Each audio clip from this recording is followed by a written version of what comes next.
We'd like to start our evening first by thanking the National Fire Sprinkler Association for this evening's wonderful dinner.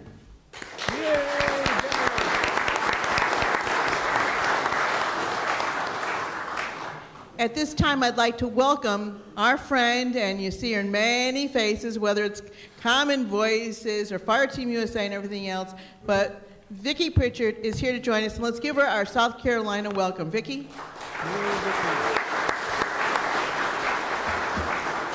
Thank you so much, Miss Diane. I am glad you enjoyed dinner, and as a Director of Public Fire Protection for the National Fire Sprinkler Association, I would like to say we're really proud of South Carolina, and we're honored to be a part of the South Carolina Fire Sprinkler Coalition. And Chief Kyle Minnick and Chief Carter Jones are co-chairing that coalition as we work through this coming year, and you've got a lot of great things going on. So on behalf of the NFSA, it was our pleasure to provide your supper this evening, and you know it's going to be good because it's prepared in South Carolina, right? I don't think I've ever had a bad meal here, so you know how to do that right. So we're excited to be a part, to provide support, and I think that's what the theme, and as I come and thinking about, this is history in the making.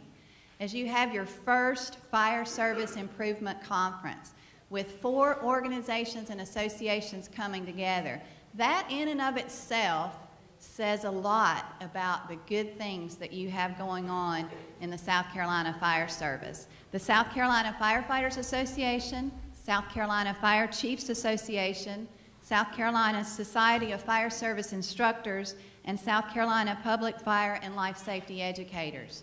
It is truly remarkable that you bring together the leadership from those 4 organizations to create an event like you have before you. This weekend is going to be special, and it is an honor to be here and to be a part of it.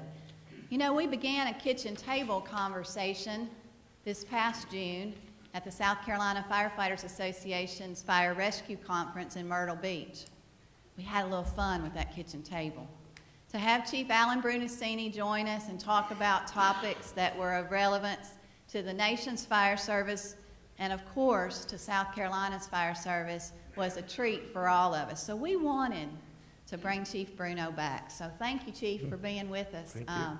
You know what he tells me? He says, you just feed me good, you take good care of me, I'll come back. What'd you say about public speaking? Oh, I love it. Oh, yeah. I just love it. He said, I don't do that. I said, yes, you do. Let's go. Get to the kitchen table.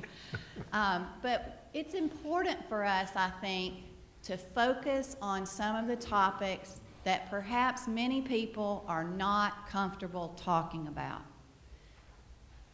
South Carolina, Spartanburg burns, thinking firefighters do it different.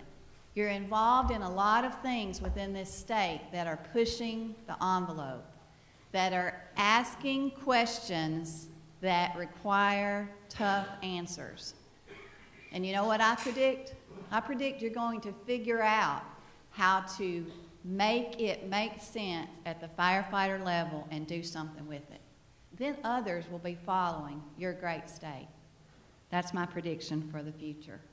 But our kitchen table will continue tonight and throughout this weekend. And then the good news is Chief Brunacini has agreed to come back for this year's South Carolina Firefighters Association Fire Rescue, which I just love the theme, so I had to go ahead and do a little shout out. Chief Jones, you did really good here. Saving lives, changing lives through family, fitness, finance, and fire hose. You don't get any better than that. And I think that's going to provide a great kitchen table conversation. You know, Chief Brunacini's bringing his granddaughter to the beach, and she's going to be joining that family kitchen table, and I think we're going to have a real treat there. So that's my commercial. Be at the beach. You don't want to miss any of these kitchen tables. So we could start a series, our new reality TV show, live from South Carolina. We might be onto something. Write that down, Chief. Get that little book out. Write that down. Now, they asked me if I wanted to moderate this group, and I am going to politely decline because I'm not sure I can handle them tonight. They're just like a little frisky, and they've got some slides, and I said, they're going to be showing a PowerPoint, and I'm going to be standing over here. Y'all don't need me, but here's my promise to you. If they look like they're going to go too long or they're getting off track, I'll get up and get on them. That'd be all right. I'll be the timekeeper and the facilitator if need be. But I'd like to set us on our course with where we're going and looking at especially line of duty deaths and firefighter safety. You're one of the best states that I've ever seen in promoting the National Fallen Firefighters Foundation, and everyone goes home. And as that organization works to take it up a level, to make sure that we're working harder, thinking, being smarter firefighters so that we stay safe, and that we always remember the lessons that we learned from the tragedies. Think about that. Do we? Do we really? We say we never forget. Our challenge to you is let's make sure we always remember those lessons learned. How about this for a thought to get us kicked off? We all do better when we work together. Our differences do matter, but our common humanity matters more. I think that's pretty awesome. And I think you see that as I look across this room and see the faces and see the friends and understand who you represent and who you are. You got that. And you are a living example of that. That's what this Fire Service Improvement Conference is all about. And so with that, I'm going to toss it to Chief Shane Ray, South Carolina State Fire Marshal. And we've got Chief Jonathan Jones, the South Carolina Firefighters Association President for this year. They've got you surrounded, Chief Brunacini, but I got you back. If we do a reality show, we ought to have the word dynasty in it. Hey, how about this? Fire hose dynasty. Okay, take it away. Well, I'll tell you, I've been across the state a little bit in a few years I've been here, and one of the things, I was down in Aiken last night, and I kept Razor out there. I said, we're going to talk about fire codes. And that was like, no. So I said, how about we talk about fighting fires? They've been doing some of that down there. Unfortunately, some of those fires resulted in death to the citizen, and thankfully not to the fire service. So one of the things we thought we'd kick this off in talking about preventing line of duty deaths was to talk about some of the tactics that go into that. And we thought we'd open with that in preventing line of duty death and injury. So one of the things we wanted to do is take a look at this from a fact that says it's easy for us to talk about the courage to be safe and that everyone goes home. The question we have to ask ourselves is, I think, do we give it lip service? Do we really mean it? Do we say one thing and act another? And I think our challenge is, how do we move forward in fixing that? Because I think there's a little bit of where we talk about and say things, but we really may not act them out. So, and this is kind of where we started. One of the things we pulled, this is Mark Falkenhayn. This is a report out of Baltimore County, Maryland, where he's calling out for water. He says, "Chief, I need water." And one of the things that started us down the path back before we were ever doing Spartanburg Burns was in watching all the research and science. And Chief Jones, we appreciate you being Chief Madrikowski. It's like, well, Dan will tell you quick, he's never been in the fire service. So it's going to be hard for you to be a scientist. And I have no idea what a megawatt is, but I know that 1.21 gigawatts works a flux capacitor. That's... Yeah. Gotcha. That'll take us back in time. Wow. That's savage. As we looked at these, though, one of the things that happened in 2007 was in Loudoun County, Virginia, was one of the places where there's not a line of duty death report on that fire. But it's the first place where I really got to see where there was video that called out that said, "Mayday, mayday, mayday, we need water."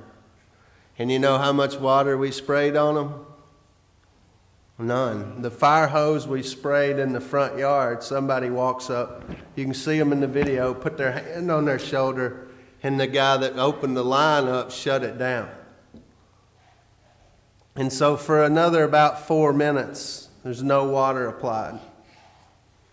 And if you look and review this case of Mark Falkenhayn, there's things that go well, and there's things that don't, and usually that's why we're sitting here talking about this. But the one common denominator is we don't want to put water on it.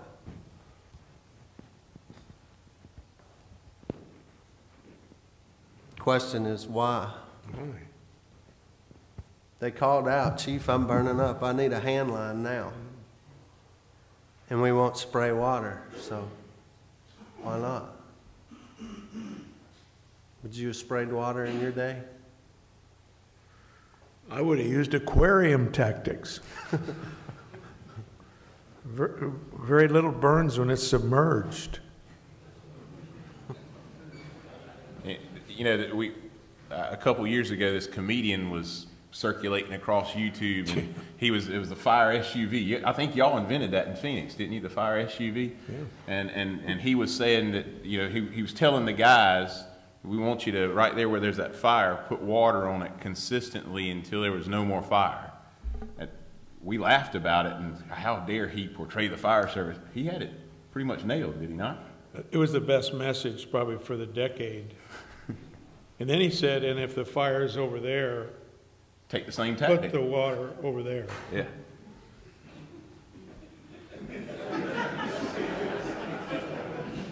He got his training in Phoenix? He was, yeah. He was actually a C student there.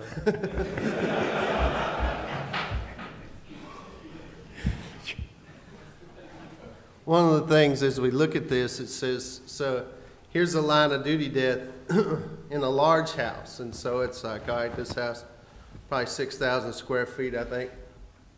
Kansas, we certainly know the chief out there looked at this thing. He works for NFPA now, but is retired. Was his only line of duty death. And so the impact of these things, we really didn't see it until you got so intimately involved with it, unless it had happened to you. And so the question is the impact that says, what do we learn? And as one of these is some pictures of where I come from that says, where's our capabilities? So this is a little small shack we have had in the city of Brentwood here. We could erect engine 4 in the front door and couldn't have got this pre-connect to the master bedroom because that's what it looked like outside. Now, many of your districts, as you sit in here, have some of those houses. And I wanted to use this to say, we're not talking about eliminating risk. When you got a house like this that's on fire, okay, if you get there in enough reasonable amount of time and stuff, we got to go in. So it's not about saying inside or outside. We entertain the challenge of when did we put the word interior into offensive? If I pulled up on that house and sent the firefighter to the window where there was fire blowing out, if I felt like I had fire that I could isolate, now naturally if you got fire blowing out a second floor window, and it's really coming from the first floor, it don't do any good to spray water in the second floor window. So that's what we're saying. But if I sent a guy or a gal to control that fire, why would I have declared a defensive strategy? That was about as offensive as we could get with what we had. That's the tactic that said, hey, I need to get water on this instead of 3 minutes later. And the challenge now is, well, we don't deal with that. There's not a lot of people dying in those. Well, we just showed a house down in Aiken that was pretty big. 3 people died in it. Big old 2-story house, added on to. But so when we see this, and we got Mayday, Mayday, Mayday, how much water do you think we're flowing when we're calling for help?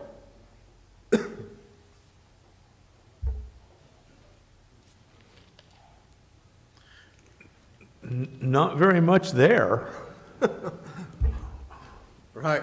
And this is a normal size house. It says, all right, what's the tactic here? that says, but two, what have we learned that what good are we doing?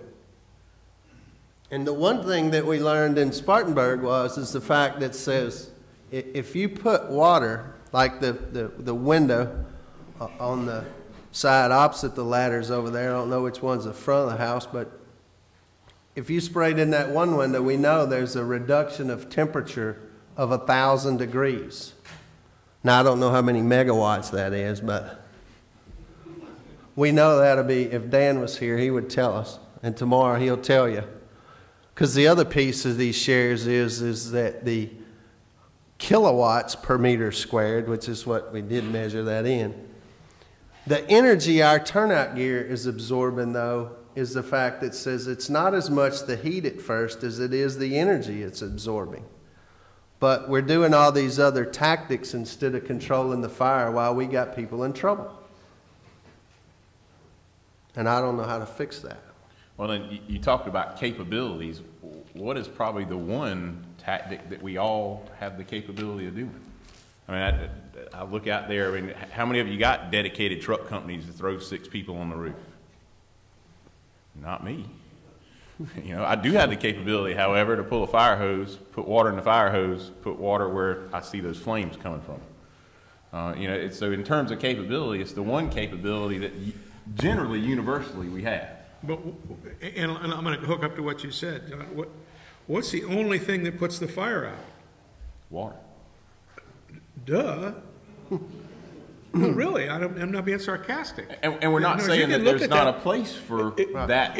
If you think you do voodoo or you do a fire dance and that fire goes out, it ain't going to. The only thing that fire understands is water. I mean, you're asking the question. You see, the guy calls, he says, I need more water. Why? Because I'm burning up. We've had all this, let me call it voodoo training. Don't put water into smoke. Don't put water on until you see the whites of their eyes. and you're thinking, everything dries. If it burns, it never returns. But everything dries out. But and let's be honest, most of us, including those of us sitting here, have taught that at some point in our historically. careers. Historically, absolutely. Yeah, at some point in our career. Yeah. Well, and that's where we would all make fun of this tactic and say, what in the world? But it's like, where did they learn to do this? Well, we trained them. Whether it was in a multi-million-dollar facility, which we're blessed to have, or whether it's out back. We train you how to do it, but we didn't train you when. And again, I'm not saying certainly to stop doing this. And we know we got to ventilate in certain cases.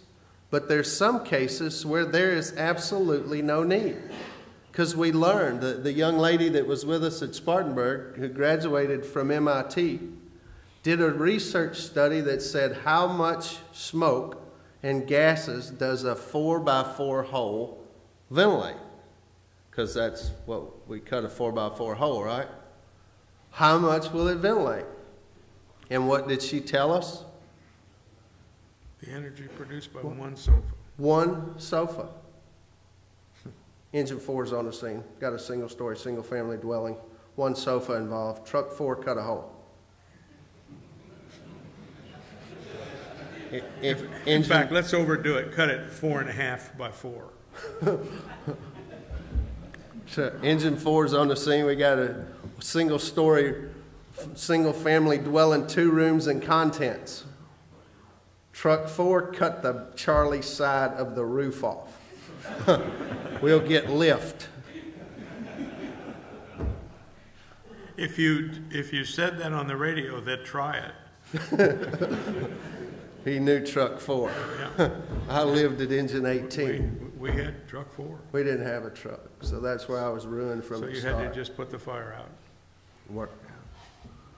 And we keep doing it again and again, and we could go through these. It's not just single-family dwellings. This is a large commercial fire that collapsed after the fact, and then we repeated it again. We'd already had this during overhaul operations that says at some point you shouldn't conduct overhaul operations before you have some structural engineer take a look at that in a building that's like a gazillion square feet. But if we got to get home if we got to get back, if we got to get shift change, we can't wait, we can't retool, we still do the same thing. And it's like, we got to make a difference. But then I thought, well, one of the biggest things we probably need to talk about as well is our search tactics.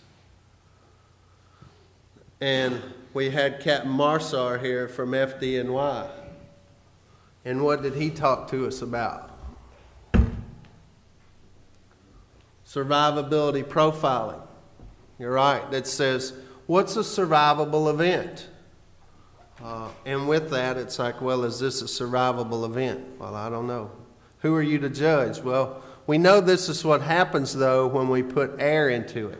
If we don't control the flow, and that flow is not the water flow as much as it is the air flow. If you make that opening, we learned it right here on this campus last February, and we're going to do it again next month, that says, if you don't control the flow, the fire will get hotter.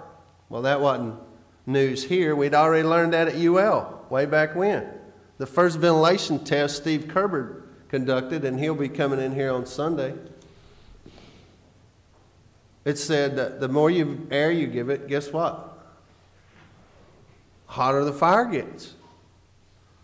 But we keep repeating these things. It says, what were they doing? Well, we keep creating holes. And it's like, well, where did we train them to do that? Well, we did it. We trained them to do that. And we knew here, and this is one, some of you all participated in this right here on site. Billy, our maintenance guy here, we're building our structure this year. We will not use the burn building anymore. It got to 2,300 degrees at the top of the stairs. Perry's out there, our thermal couple guru here on site. But those of you that participated in this vent inner search, when they opened that window and looked in the window, we knew it was 316 degrees at the floor. How well does Mrs. Smith do at 316 degrees? She's in big trouble if she went to bed without her SCBA. Can we get PBI pajamas? Jammies, yeah. FR jammies. And then after they did this, they curtained the window. That's a different tactic. So are we saying don't do vent inner search? No, absolutely not. But if you can't control the door in this room, and you go from this to this, it says, all right, we shut the downstairs door. Well, that's why it got to 2,300 degrees at the top. No, that was with the flow. If you can't shut that door at the top, guess what that room's going to be for you in just a matter of a few seconds? A non-survivable event for you, because how much temperature can you take in your gear? And Dan's going to talk to you about that if we can get him here. And we will. But this is an old Firehouse cover, and Harvey Eisner with Firehouse Magazine is going to be here with us when we do the burns in February. So, but it's like we're just maybe we're slow learners because we keep doing it. We fall through the floors, we search, we do those things, and then fire attack. And I put this one to say, this is one of those where it's not the fact that says if you just spray water in this window. If this fire is on the first floor downstairs here where that opening is, guess what? It's not going to do any good to spray water in the windows upstairs. Why? You're not getting to the source of the fire. So this is one where you're going to have to go in and hit that space getting to where that fire is. Because if you got full fire exhaust, it's not going to work well. But then we show you all the ones that says, here's what Dan wants to talk about, that says the amount of energy being absorbed by that firefighter's gear at that moment is taking it to a level that by the time they realize they're burning, guess what? They're burning. You're burnt. And we're taking these risks that says, now here's a place where you can cool this fire and get some water in there on it, that we know from Spartanburg, just by doing that, you'll drop the temperature 1,000 degrees. 1,000 degrees. So if you look in the ISFSI, Doug Klein's here, they've put out the concept called SLICE RS that talks about size up, location, isolation. We're having more national conversation about what that is. Billy G sent us an email out the other day that said he was calling it dice. I said, good, we'll call it slice and dice. But as we have those conversations, these fires are just where we got to do something different, because it's like here, you could put this fire, we know with a fog nozzle, you could stick it in that window and kill the fire in that whole house, because look at the size of the house. Well, Shannon, you started off by talking about offensive and interior. Let's just say in the back room in that house, Miss Smith's in there and the door's closed. Could it be survivable for her? Sure, but and let's just put ourselves in South Carolina for a minute. How many of you showing up with one guy on an engine? A lot of times. What's the best thing one person on an engine can do for Mrs. Smith who's in that back room? If you don't put water in that window where you see fire coming out, I mean, it's waving at you, here I am, it's not like you got to search for it. If you don't put water in that window, what's going to happen to Mrs. Smith by the time the rest of the folks get there and you can mount an interior attack? Do you have to go in and get Miss Smith? Yep. Yes. But what's the best thing you can do with a one-man engine company? Put water on the fire. Don't wait for everybody else to show up. And probably 2-person or 3-person or 10 people. Because the one thing we learned in Spartanburg was, in no case did we have an increase in temperature in any other room from the tactic we used. We had one room that we had a spike in temperature in the room. And back here on the site, when we did kill the flashover, when the window was taken out in the 7-mile-an-hour wind we had that day went in, it inverted the room. It took the heat from the top down to the floor in that room. There was no other change in condition in the rest of the structure. So that's where it's like, don't let our citizen or our firefighter die from the standpoint that we're doing something that we could prevent. This is a Tennessee line of duty death. The report hadn't even come out on it yet. Died in a restaurant fire at 2 o'clock in the morning. Says the roof collapsed. But here's a report from 2003 that's the same thing, a restaurant fire. A restaurant fire. But our Fire Officer 2 classes have one of the scenarios in there is that ladder, whatever, searches a restaurant fire at whatever time in the morning, and we don't get an all clear from that. It's like, do we have to search a restaurant? Sure. But we don't do it before we get the fire at least being checked, and that keeps killing us. So for every one of these places where you find a line of duty death that just happened, I'll give you an example of where we can find one that's very, very similar to it in the past.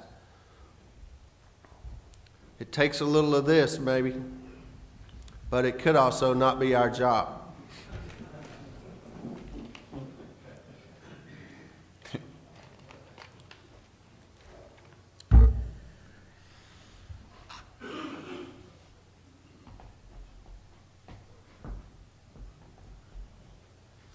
You know, we have a impressive array of organizations. They gave me a program here. 5 organizations, and I joined Vicki, and I mean this sincerely, in complimenting 5 of your groups to get together. That, honestly, in the fire service, that's pretty unusual. But let me ask a question. This is going to sound kind of nutty. Is our problem performance or behavior?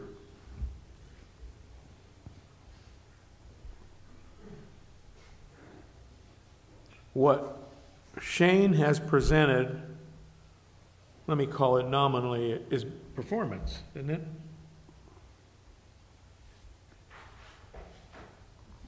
Why don't we do, so we know that. Because we know what we know now. And that's changed in the last period of time, the last 2 or 3 years. It's been an incredible time for us to revise the background, the knowledge, the understanding, and the operational approach to new, different, better data in the process. But we know that now. We have the capability in our systems to do what we have said here in the last 30 minutes, don't we? In other words, we have an option an attack position, let me just put it kind of simply, an attack position option. Do you need to be trained in it more? Yeah. You understand it though, don't you? Sure. Let me use a real simple, maybe a more personal thing. Do you, I'm using this as an example. Do you know how to use a seatbelt? Yes. Should somebody train you anymore to be able to use a seatbelt? No, they should just make me do it.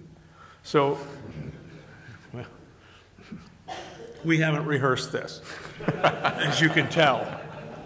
So what is the seatbelt issue? Is it performance or behavior? Behavior.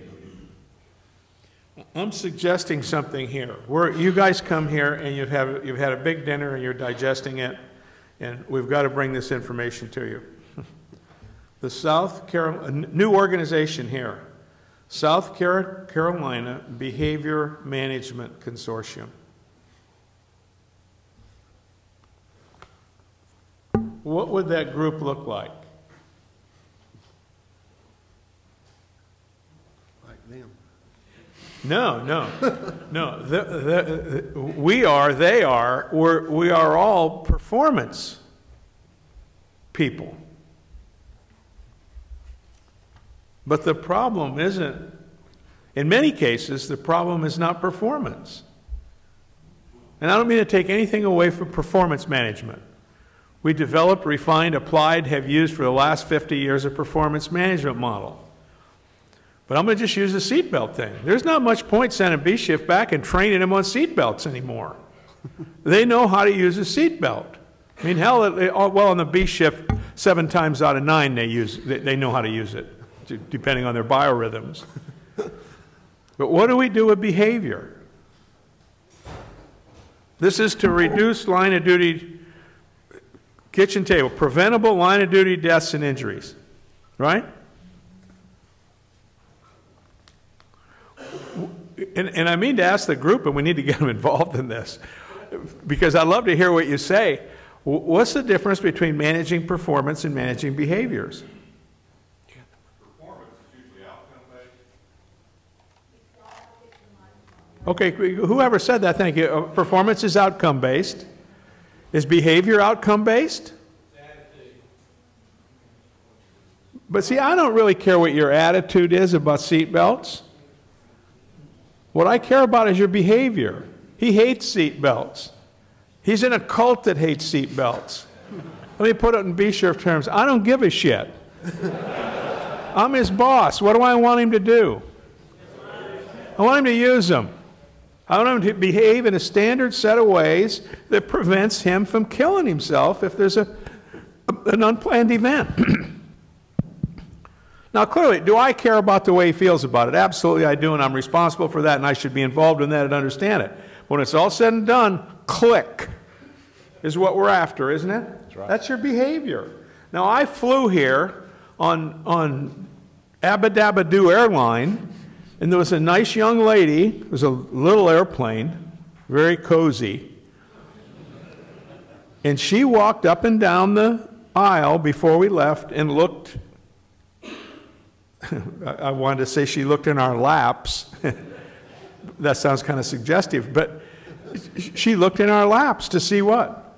If you're wearing your seatbelt. If you said, ma'am, I'm philosophically opposed to wearing a seatbelt. I don't care. I really do not like wearing a seatbelt. And in a minute, I'm just going to hold my breath. What would she say? Who am I going to see in a minute? Absolutely. I'm going to see a cop. And where are they going to put me? In the farm. I'm going to go farming. They're going to send me to the seatbelt farm. Yeah. How do we... Now, we manage SOPs. We manage performance with SOPs. What do we manage behavior with? What do we manage behavior with? Okay, that's a word, but we're going to talk about that in a minute, discipline. But what do we manage behavior with? That too. That is included. It's a dynamic. We manage them with rules. I ain't a big rule guy, except for things like seat belts. Like the guy said, I need more water. And they shut the line down, and I don't think that anybody misbehaved, but those people knew how to use water, didn't they, Shane? That guy knew how to manipulate a nozzle. I'm being kind of silly, but maybe not. Why didn't he put water on it? Had a firefighter in there, he would steam it. So I'm wondering if we're if we're in the wrong category, let me call it that. And everything you said, discipline, leadership, consequences, influence, power, those are different words. I would love to go to the South Carolina Behavior Management Consortium. Those are really, really serious guys. I mean, they're really serious. Because if you don't behave, what are they going to do? Spank you. They're going to spank you, organizationally, yeah. And they're probably there's probably half of them are sadists and the other half are masochists, so they hang out with each other. But that's going to be an interesting group of people. The guy that runs UPS, I don't know if he does it now, but at one point, he was impatient with people having backing accidents. He went to the UPS Behavior Management Consortium meeting. What's the policy with UPS? They don't back. Why? If you have an accident, what? No, they fire you. No, none of, and I don't want to do that, and I don't want to do that in the fire department. I didn't do it in the fire department that I worked in for 50 years. But if you have a backing accident, they fire you. So what? What's the outcome? No one back. They don't have any backing accidents. Now, I don't have a clue how they manage those goofy-looking trucks that they paint that funny color, but they seem to get every place they're going, and they don't back up. So, yeah. I don't know if that works for us. I'm not suggesting that, but that guy went to some behavioral management thing, whatever it was, or he saw a vision or had a gas bubble or something. I don't know. What do you think, Shane? You run this joint. We need to see what they got to say. What kind of questions, comments, concerns? Because of the audience online. Oh, gotcha. What do we care if online sees them? What if they don't see them? They hear them. The voice from above says, "Stay there." Rick says, "Stay here." So come here and ask a question. That's what they said. That was my command. Make a statement. Right. So maybe you ask me and I'll re-ask the question. How about that as a friendly amendment? Yeah. I came in about 3 or 4 years ago from another state. Our academy there was, if you don't go in, you're not going to win. I guarantee you, your academy down here, you don't teach your people to fight the fire from the outside. That's right. He says if you don't go in, you don't win. We don't teach to fight the fire from the outside. That's very true. Is that not our first behavior change? That is a behavioral change that we have to work on, and those of us here realize that. One of the things I hope we're doing here that we realize is that the nozzle will spray far.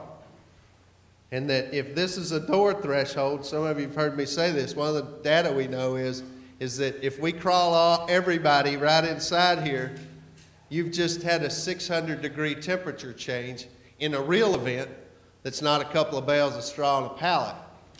And that's where it's like, don't cross that threshold and kill the flashover. We're going in. I mean, it's going in, and you got to condition the space. But if you don't have to do that and you can get a knock on the fire, do that. The fire doesn't know where the water's coming from. He doesn't care. You can be outside coming in through a window or inside the room. The fire doesn't know. He's got the water. He says the fire doesn't know where the water's coming from, and that's true, and that's what Dan Materkowski, we found we went and spent a day at Fire Protection Publications. We'll talk about some of this later about when we went to the fact that said, how did we lose reducing the temperature and knocking the fire down? Well, Eddie Buchanan talks about a thing that's when technology stepped in. The other piece to that was the fact that when did we put the word interior into offensive? So that's kind of how we got to continue our training change. But you're exactly right. We got to make that change. How are we going to do that? We're working on a new fuel package here, trying Excelsior and cardboard boxes that says, can we put the fire out? We want to get a good enough fire that you can kill it. Hopefully that'll help with some of that, but some of that's maybe performance more than it is behavior. Shane, I'd be interested to know. We just changed one of the fields on our incident reports to include the question, if it was a structure fire, where was the initial attack made from? My guess is that in the country fire department that I'm in, most of the time the initial attacks come from the outside.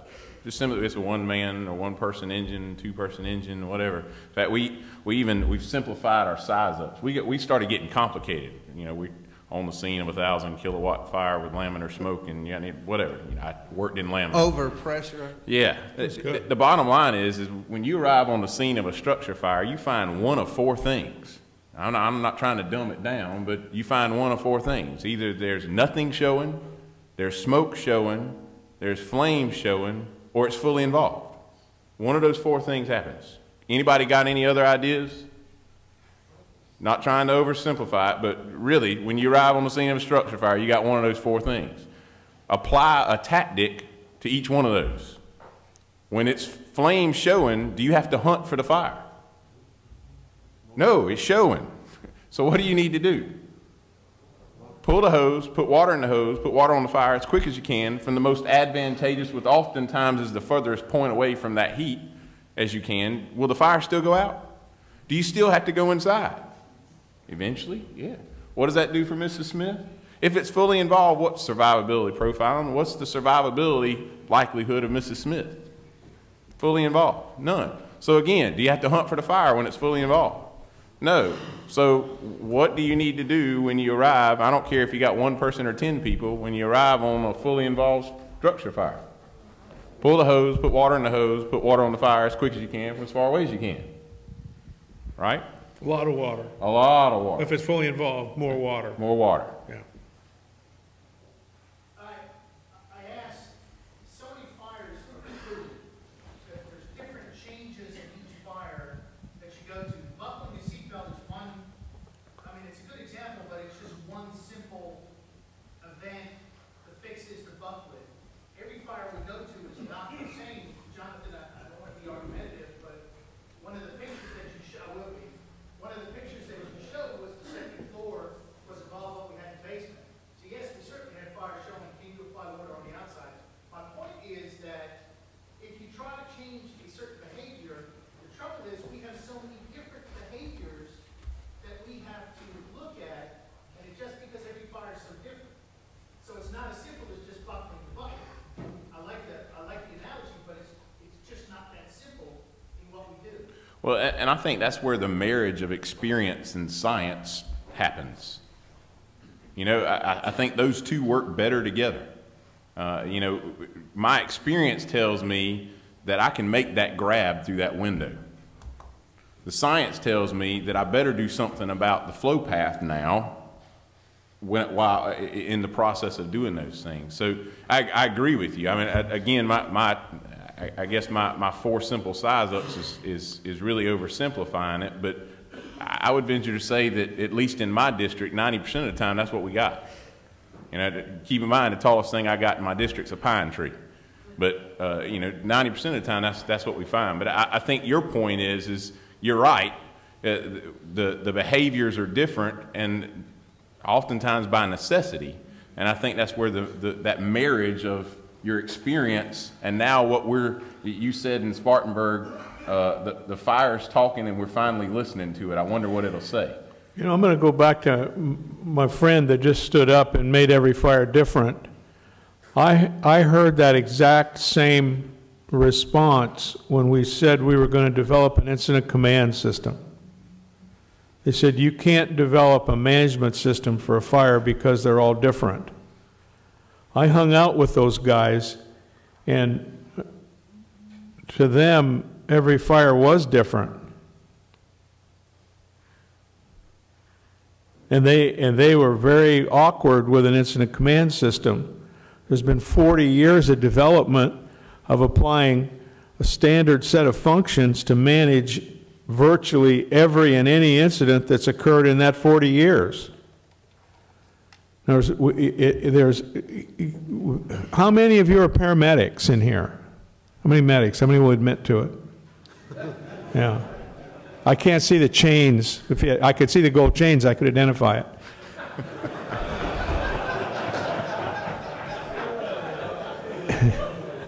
I got to tell you this. The other day I heard two young paramedics, and they were talking about something. They're talking about getting married, and one of them, he used a reference. I've never heard it before. I'm off on the tangent here.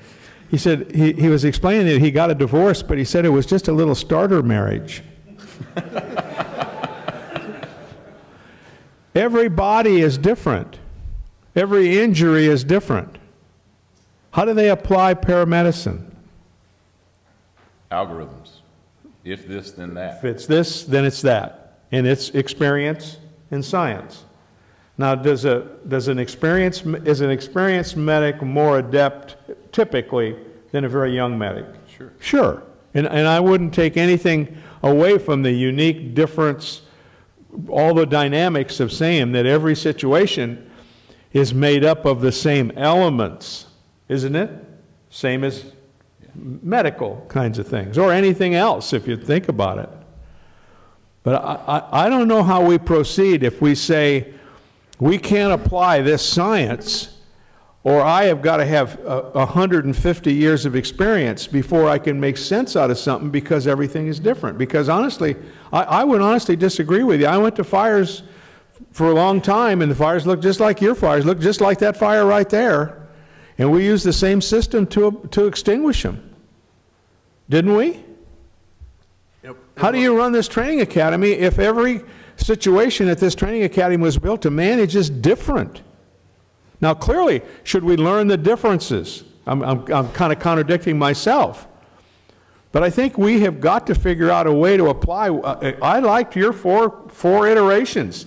Nothing showing, there's something showing, to the thing being fully involved. Now, could that apply to wherever the fire was? Sure. Yeah. Apply to wherever the size structure it was? And again, we approached it from that's a 90% call. Will there be the 10% calls? Absolutely. Absolutely. Will you, as a boss, will you expect will you take 90% in the beginning? Absolutely. So will I. And that was our point to our folks. And then help them with the other 10%. If I arrive on the scene and you've done that based on the four things, I'm not going to be mad at you. Yeah. You did exactly what I wanted you to do. Now, may I change the tactics when I arrive, and my experience married with science tells me this is different. Let's do something different. Do those 4 routines. If they don't work, call me. I'll help you with it. That's what you're saying. Exactly. I'm not being sarcastic. Yeah. Call me. What do medics do? Medical control. Medical control, absolutely. So I think we're saying the same things, but we can't keep the title here. We got to quit killing ourselves. You got a picture of this nice young guy died in a restaurant fire. I've been to 500 restaurant fires after they were closed. I mean, significant restaurant fires, not minor ones. What happened to every one of them? The people got out. And what happened to the restaurant? They tore it Burn down. up. 2 days later, D. Worth Brown came, loaded it in them old beat-up dump trucks, and took it to the 27th Avenue landfill. If you got a restaurant fire after midnight, forgive me, this is a loser. You heard it here first. And I hope none of you own a restaurant, because you're saying, I don't know who brought this little bastard in here, because he's burning up all our restaurants. Now, should we apply standard tactics, operations, procedures to a restaurant fire? Absolutely, but don't kill yourself in a restaurant. Goddamn, what did the Houston Fire Department do to a restaurant? 2 firefighters. Over what? McDonald's.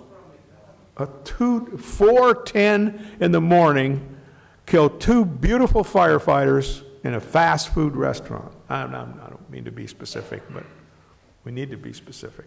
Okay, we're changing. What's the guy rules. doing there? Look at that picture. What's the guy standing there doing? Posing. rules have changed. What is he having a religious experience? What you should not stand that close. What would his wife say to her son? Standing there. Yeah. Move. But everybody back at the station is going, that was a cool picture. Because let's be honest, because I've got pictures of me doing that. Back in the day of acquired structure, how many, you all posed, be honest, you all posed in front of the building once you started letting it go. Yeah. There's only 3 people nodding, but they all did it. Maybe we ought to have a South Carolina sensible person consortium. Okay, y'all, we have some new rules from above. Not really above, but above back there. If you would like to offer a question, and I do encourage you to continue doing that because this is what we wanted. This is the kitchen table dialogue that we wanted and need. But come here and speak into the microphone. The challenge is there's only one camera, so it's hard for them to follow the speaker. But the thing that I just figured out about South Carolina, you're just like us Tennesseans. You can't say anything in a short, so repeating the question is somewhat difficult when it gets long. So if you'll make your way up here and then use this microphone, that you're going to be the moderator. You're going to take my spot. So I do encourage you. I know you've got some questions. And also, I have a Dan update. Dan Madrikowski was en route to Columbia, South Carolina. I forgot to tell this story before we started. And I'm tracking him on Flight Tracker, okay? He's supposed to land 15 minutes after Chief Brunacini. And he's on track and he's departed, and then all of a sudden it comes up on the little alert that Dan has been diverted to TYS. I'm like, TYS? What's that? It's Knoxville, Tennessee.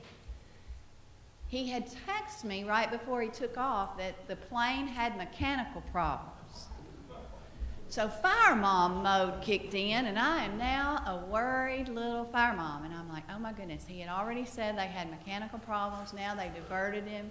So he's safe on the ground in Knoxville. He has now departed Knoxville and is en route to Columbia. Joe has went to personally pick him up. He will be in the house and at the table in the morning. Yay! Yay!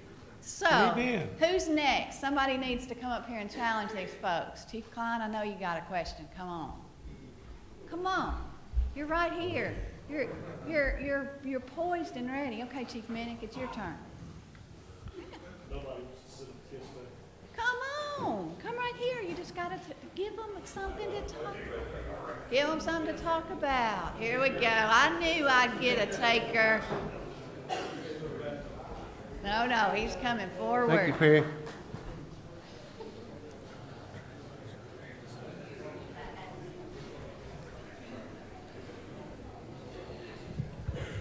Good evening. My name's Perry Bailey. I work here at the Fire Academy. Before that, rode a big red truck in some local places here for a lot of years. Let me say on the topic of every fire is different, I know exactly what you mean. When we went through paramedic school, am I getting out okay? Okay. Every EKG was different for me. It scared me to death. Which one of those are something I need to treat? Which one is something I should leave alone? And the textbook and the instructor said, well, just learn them all, you'll be okay. Well, that wasn't fixing to happen. The field guy said, if you watch it long enough, it'll turn into something you recognize. That's beautiful.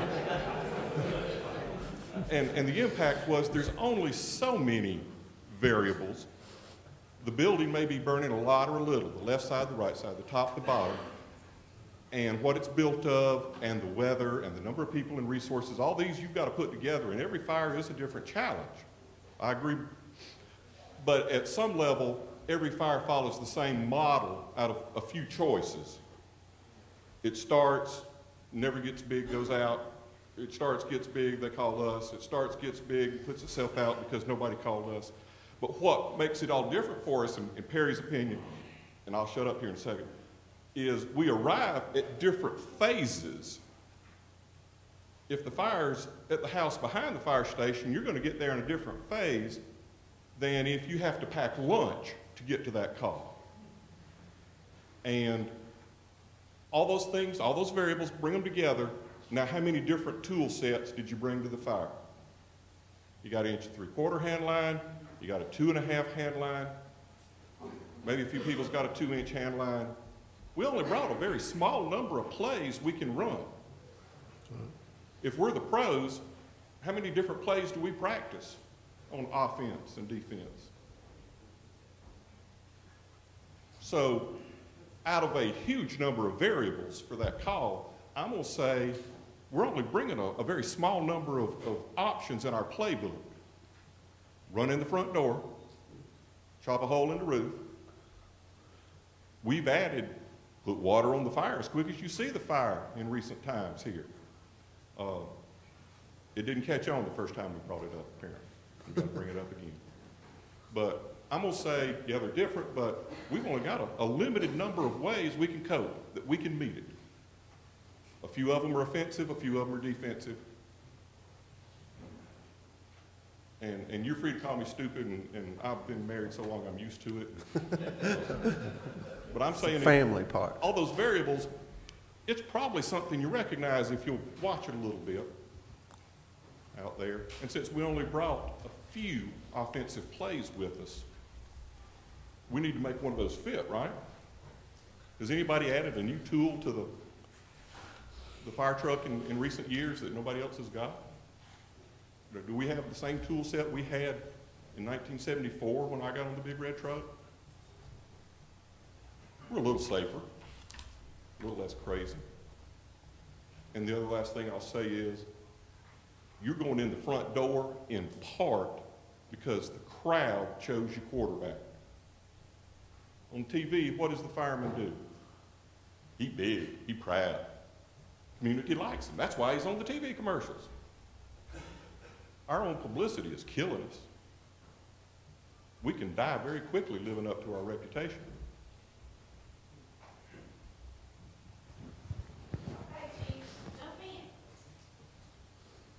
Well, I think, you know, I guess to equate to your EKG analogy, I'm a huge fan of read and smoke. I love Dave Dotson's stuff. I teach his read and smoke stuff in my department. And interpreting smoke is a lot like interpreting an EKG. I mean, laminar smoke, turbulent smoke, volume, velocity, density, color, all that stuff's great, but it's like interpreting the EKG. You know, is simplicity better when you understand why you see what you see? Yeah. You can make better decisions because you know you can predict the next event. That's Dave Dotson's big thing, is you can predict the next event. If you can predict your enemy's next move and you can intersect with your enemy before they make that move, what happens? You're in the right place at the right time doing the right thing. Exactly. So again, you know, interpreting EKGs, interpreting what you see, all of that stuff has a place. But the question is does it really, you know, one of the things I think Shane keeps asking is, okay, all that's great. Does it really change your decision making? Do you do something different based on what you see when you see something different? Or do you constantly do the same thing? And I think what Shane is kind of showing us through these line of duty deaths is inevitably, we've seen this before, the restaurant fires. Over and over again, someone calling out for water. Inevitably, we have seen this before, but inevitably, we do the same thing. So have we really learned that when I see this, this is how if I do this, it doesn't end well, or if I do this, fire goes out, good job, go home, pack the hose. But if we look at I'm going to say this kind of funny, the science or the management of simplicity and uniformity. And a smart guy said, I won't give you a nickel for simplicity on this side of complexity, but I'll give you $1 million for it on the other side of complexity. I think what we're starting to do is work our way through understanding the complexity. And I think it hooks up to what our friend said, is there are an unlimited number of variables that can happen that in order for us to make sense out of what we're doing and survive it, we've got to get simplicity on the other side of complexity. I don't think anybody is diminishing how critical it is for us to go through the study of the science of what's going on. But you said it very well. You only have, I'll tell you what, sometimes you're sitting around polishing the silver and you don't have much to do. Write down the orders you can give an engine company. There's only about 4 of them. In other words, an engine company doesn't do 65 different things. And mostly what they involve, basically, is water, isn't it, boss? It's water, isn't it? Yeah. How much do you use? Where do you apply it? And how much you use is based on the size line. I mean, I'm singing to the glee club here. But if we can't simplify it on the other side of complexity, what we're going to do is we're just going to keep bumping into ourselves. That's... It would seem to me if you pull up on that fire scene. Come on down. He ain't coming down. If you pull up on that fire scene and put up on that screen, and you need to put a firefighter to turn out here, if you had the water to lose guns, big water, big fire, get it up with. Why would you want to take a chance on hurting anybody with that fire?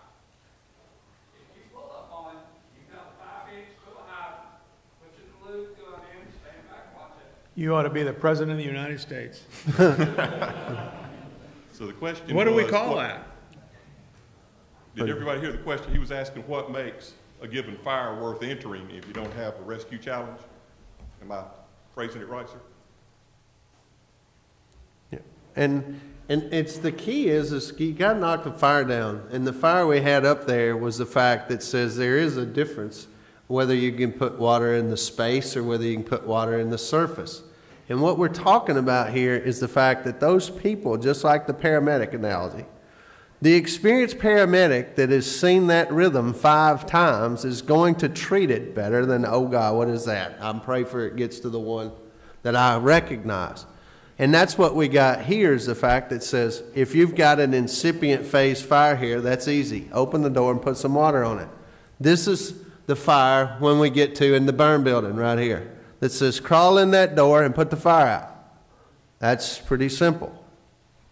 As this fire progresses, though, it's like, okay, what now? This is your smoke showing. So as you drew out your diagram over there, Chief Brunacini, I said, well, I think we probably got that somewhere. And so here's the fire that says there it is in the room, and then here it is with smoke showing. And here it is with more smoke and some fire showing. And then now that's a lot. But still not fully involved. So does that mean that's a deck gun? Does it mean... There was no fire we had in Spartanburg, for those of you that came there, that we used more than 500 gallons of water to control the fire on the test fires. And it's, but you proved there that you couldn't put the fire out taking a picture of it. I'm back to my friend there. What happens if you hit that with a deck gun? Don't get off the truck. Lay a line, put it in this size, jump in the cab, lock the doors, and put the deck gun on it. What'll happen to it? You might blow Miss Smith out the back door and make the save. If she drowns, the medics know how to treat that. What did we? I said this. Let me finish it. What did we call that when we were young? What did they call that? Okay, that was the expression, but it was a blitz attack, didn't we? What's a blitz attack, Chief? Let's knock it down. From where? The outside. Generally, when you knocked it down from the outside, what happened? Got cooler and you went in. Got cooler. Most of the time you put it out. And just exactly what you said. You said it perfectly. And then why would you have one of those beautiful young firefighters? Why would you let that fire threaten them? And I know their adrenaline and their testosterone and all their hormones are screwed up. He's got to bury him. That sucks. I did that. And I don't mean to be morose. Can that fire kill us? Yeah. Well, and then the blitz attack became the transitional attack. It's taking the fire and either keeping it offensive or making it offensive, making it perform or making it do what you want it to do. So you're making the fire behave. Right. Yeah. Why can't we be in control? And make the fire behave. And when I was a young firefighter, if you can imagine back, I mean, the horses were incredible. We called that an elephant douche.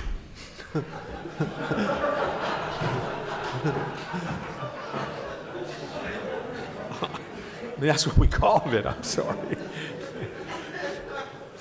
Did it work? Shane, how do you follow that? Did it work? Here's the science I'll save you with, Dan. You know, I asked Chief Ray, who's the smartest guy I know, said, wherever we put water on the fire, I'm not going to say this very well, will it make it worse if we put water on the fire? He said, no. No. No. Put water on the fire. So it doesn't, we won't put the fire out until and unless we put water on it, and we can't hurt it if we do.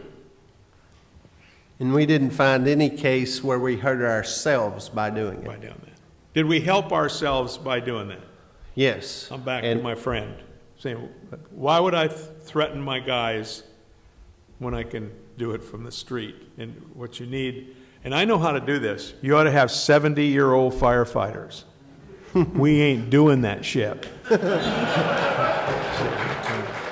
And buddy, it's going to be the AARP engine coming. Okay, gang. We've got 10 minutes before we need to wrap up our kitchen table, and I say that just to make sure that Chief Ray, you cover everything you might want to cover, and also for those who are sitting out there that have that question that I know you're dying to ask. Now's the time to be making your way up here. Please come on. And here you can see the impact of our fire. When we opened and Chief Busby out here opened the front door of this house, just opening that front door, here's what the impact was. It increased the temperature everywhere in the house just by opening the front door. It's like, well, you got to open the front door, but put the fire out. Well, that's where we're having the conversation about door control. If you pull up, and we had some fire fatalities that says when they left the door open. Well, that's common behavior for the citizen. They left the door open. But if you pull up as you do your walk around, maybe you want to shut the door. Now, don't leave here and say I said shut the door, because there's cases where we know that says that air going in, like here. If you was laying at the front door in this scenario, the temperature at the floor got 100 degrees cooler. We know that happened in the Station nightclub fire. The places where the people were laying closest to the windows in the front that got broke out, that was good for them. What was it good for the rest of the people? Bad. Why? Introduced air. Fire gets what in every place else? Hotter. So those are places where this information is for the experienced fire officer that says the more you know about this, the more decisions you can make when it is in a different stage. Because Chief Kerber, there are different stages, you're right. And so here when we knock it down, you think, well, all right, we did that. What was the impact of the water? There was 0 temperature change in that room, a 500-degree reduction in the kitchen, 200 at the floor. But look at this front room, 1,200 degrees at the ceiling and 230-degree change in temperature at the floor. For the positive, if you was a firefighter or a citizen laying in that kitchen, guess what we did, even though we sprayed water in the front door? Could have been a difference between life and death, but what we really know is that from the time this picture occurred, what was the conditions in the house? The only room that was survivable in this house was which room? And those of you that was there know this. The front room up here, and of course the back porch, we had it sealed off, drywall door and everything else. But the room in the house, the only room was the front room up there. And you see that front bedroom remained a survivable event during both of the test burns in that house. And you could have sit in there, as Chief Brunacini said out there that day, he said, so you mean we could have left Mrs. Smith in place? And during salvage and overhaul said, ma'am, you've had a 2-room and contents fire. We hate to inform you, but you can't stay here.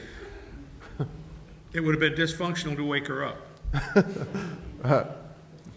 And if Rescue 1 would have opened that front door and then went in and made a right-hand search and opened her bedroom door, Bingo.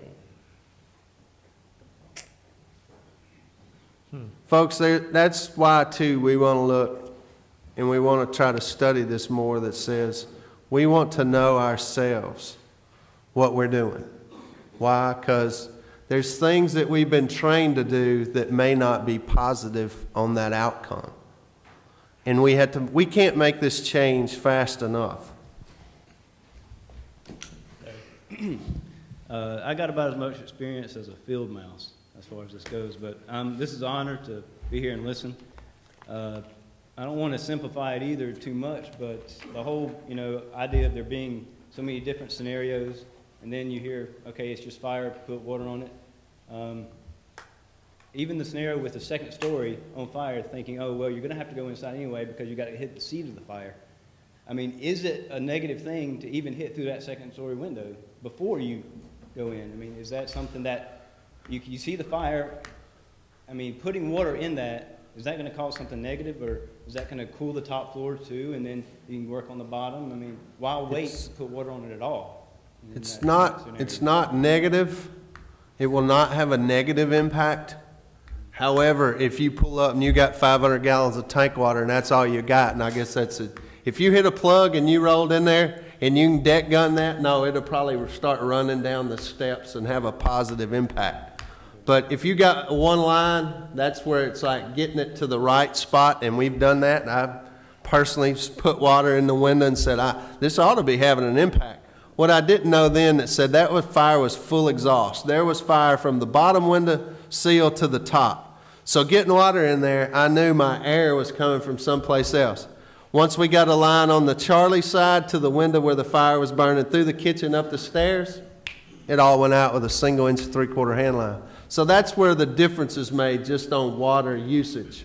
You can spray water in that all day and it's just it'll keep going wherever it's going. So that's the negative to that. All right, thank you. But that's an example where the performance was the same. The tactic was the same, but the experience told you, I need to put water there, but I need to put it in a different place. So your tactic, your performance wasn't any different. You saw flames showing, you put water where you saw flames showing, but what you had to do was, with experience in science, interpret what's causing the flames to come from there and put the water in a different place. The thing is, I think a lot of times when we overcomplicate our options, we tend to, when we arrive on scene, hesitate to the point that sometimes we do nothing. We fumble around with all the options until the EKG becomes something we recognize and we immediately know what to do. It reminds me years ago, we had a fire at a power substation. This was when my dad was the chief, and he got there and the firemen were running around. What do we do, chief? What do we? He said, I don't know, but act like you're doing something the public is watching. We're like, if it's an electrical substation, and don't do anything involving water. It's the one time when water's not the option. Go straight up in the air just to do it ritualistic or something. But we feel the urge when we get there that we've got to do something, and we meddle with all the options to the point that sometimes we don't do anything because we're trying to do everything. That was our goal in simplifying our options for our first-in companies. When the chief officer arrives, the chiefs may tell them to do something different, but they've got the experience to make those kinds of decisions. And I think if we want to prevent line-of-duty deaths, we have to, number one, know the ones from the past. You got to go get those NIOSH reports out and say, I'm going to get familiar enough with those that, like, when I drive around, I'm like, that looks like Atlanta. That looks like Houston. That's right. Yeah, big deal. That is Montgomery County, Maryland. Right. That is Prince William. That is Prince William. That's right. So that's what we got to do with that. The other thing is we got to get more. We got to get more water on the fire quicker. Do not, if it doesn't take anything else away, do not delay water. They just sent some videos around to Dan and Steve Kerber, Chief Healy at FDNY, Billy G. We're talking about, and it's like, this is good. And they were celebrating. This was a high-five event. They did gas cooling there as we have the conversation about Slice and dicers and whatever we're going to call this new thing that comes out that takes the place maybe or supplements RECOVS. The challenge is there that says they did do a good job, but when you really analyze the video, it was 3.5 minutes from the time they hit the street with their boots and grabbed the line until they got water on the fire. And that, folks, in single-family detached dwellings is that doesn't make any sense to me. Why? Because that's when we're doing our ritual that says, you know what we could do? We could do this. We could do temperature reduction, big time. How to fix that in your policies, guidelines, procedures, those are the things that when you get them fixed, tell us. We'll brag about it, write it down, and put it in procedure, because that's probably where most of us are lacking. So, awesome. Well, this has been a great start, and I think that one way that we could potentially continue the dialogue and this conversation at the kitchen table even after we leave here tonight, for all of you who are on Twitter, I hope that you are using hashtag FSI14. So that's Fire Service Improvement 14, FSI14. Tweet about it. Get some of those questions and thoughts and ideas going out there in Twitter land. I'm not sure if that's the right word to talk about it. If you have not signed up, you should. You will become better aware of what's going on, because you have the association is on Twitter and is constantly updating with the latest information. So that's my encouragement to you. We are going to continue the kitchen table in the morning. We will have Dan with us. He is on the ground, I'm happy to report, and will be with us in the morning, and will be with us for those who are at the hotel when we get back over there this evening. At this time, I'd like to ask Jason to come up and give us our marching orders for the rest of the evening and tomorrow, and anything else we might need to know. What a great way to kick it off, Jason. Well, thank y'all for being here. You've been part of a new thing for us, our first ever live event. We'll have some good information tomorrow about how many people watched us online. For tomorrow, the schedule is before you, but you see at 7 o'clock, we will have the morning workout by the SC Fit program, which will be in the USAR building, for those of you who are either staying on campus or either at the Doubletree. Our breakfast will begin in the cafeteria at 8 o'clock, 8 to 9, and then back in here in the morning at 10 o'clock. Remember, Saturday, too, is our quarterly meeting, quarterly training and business meeting for the Firefighters Association, so that'll be happening here. And another reminder tonight for anybody, over at the Doubletree Hotel is the other host hotel. There's a hospitality room set up for those of you who want to go over there. It's in room 146. That's the hospitality room. So thank you again. If you talk to people who back home who have been watching online tonight, we've got a lot of good feedback. There's some. This is the first time we've done it. There were a few ads that popped up, but we're doing a trial version, so that happens. So please tell them that's to be expected. We are recording it, so we'll have that to view later. So thank you all for being here tonight. Have a safe night.